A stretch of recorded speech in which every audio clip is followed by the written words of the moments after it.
Welcome back to the Ultimate Seattle Sports Show. It's time for the Ultimate Five. Seahawks GM John Schneider has gotten a lot of praise for his draft picks in recent years, but what about the picks he's made throughout his over decade and a half with the Seahawks? If we look at the top 5 picks he's made. Top 5, and let's clarify, these are with John Schneider.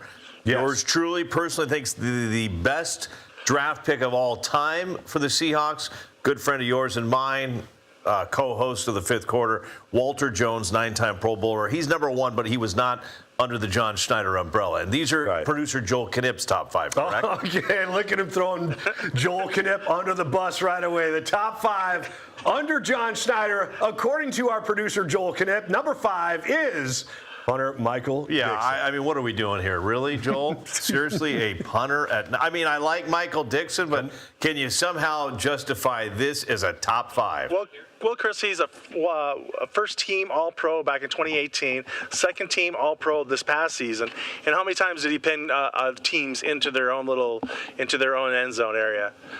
You're right. When you consider he is dangerous. The scarcity of picks when it comes to special teamers, you don't see kickers and punters get drafted that much. So for John to go draft a punter of this quality, he does deserve a little bit of praise there. I don't have him in my top 10. I'm sorry, Joel. Oh yeah, okay. Chris, all right. Let's kiss up to Paul. I mean, he's the kicker on the team here, so he knows about the kicking game. I'm always going to give the special teamers and the kickers and the punters a little extra love. Woo! All right, let's go to number 4. According to Joel Knipp, number 4, JSN. That's a good one. I'm with him here. All right, you're in on that. You know, eventually he's going to be up there, probably top 5. I mean, not top 5, number 1 or number 2 under the Schneider era. But right now, it's just a little too early for him to be the number 1 guy.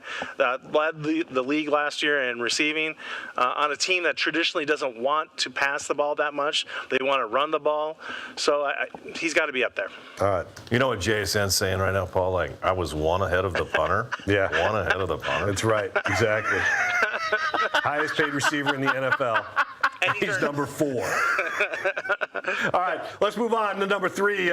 It's a co-number 3. Richard Sherman, Cam Chancellor. Wow, of course, yeah. You know, I don't even think Chris can argue that these two were at least in the group of 5. I had them both in my top 5. Maybe that's why I didn't have Dixon in my top 5, because I didn't know we could put 2 into one category. So I didn't know that. These are Joel's rules, Chris. Yeah, I personally had Chancellor at 4 and Richard Sherman at 5, but you got to have both of them in there. The impact they had, the Super Bowl championship, the creation of the LOB. I mean, these two. I mean, come on, these are 2 of the best of all time. All right.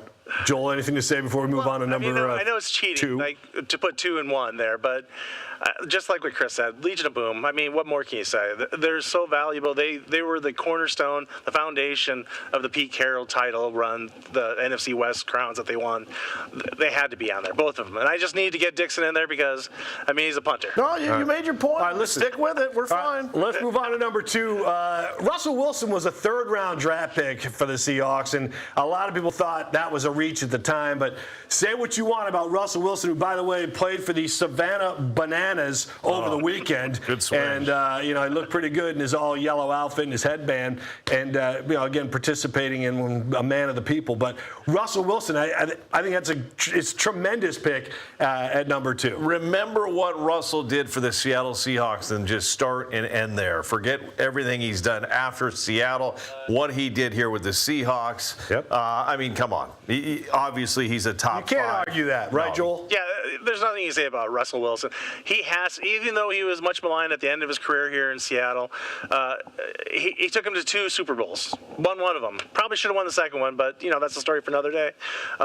Russell Wilson is probably the best quarterback in Seahawks history. Yeah, and unfortunately, Joel, that's not a story for another day. We don't want to talk about that story. All right, Bobby Wagner, number 1 for Joel Knipp, and I don't know how anybody can argue this one. Well, 10-time Pro Bowler. Come on. Yeah, I mean, this is one of the best picks in Seahawks history. Some would argue Bobby Wagner may be a better pick than Walter Jones, even, Paul. Yeah, well, Listen, go ahead, Joel. I'll let you have the final word. It could be. You could argue that Bobby Wagner is just a hair above Walter Jones. Though I know we love Walter Jones, Bobby Wagner is number 5 all time in tackles.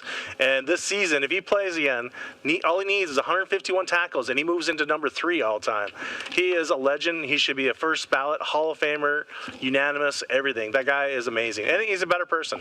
Okay, Joel Paul, let's leave that top 5 there. Somewhere, watching on King 5 Plus from his home in Texas, Earl Thomas. I know. All-Pro. I know. What the hell, Joel? Earl Thomas. I know. One of the greatest Seahawks of all time. It's not on the list, but we got a freaking punter on there, Joel. Seriously. Come on. I was even going to be a homer and take Abe Lucas number 5 because that draft, 2022 draft. You drafted Cross number 1, Abe number 3, and you got the bookend to your offensive line for the next decade. I think to settle this man down, one of the greatest safeties of all time, Paul. I think Sherm, Cam, and Thomas could have been all there. Yeah. The LOB sharing it right there. I'm ready to hit somebody right now, Paul. I'm so upset. I know Earl, hold your calls, Earl.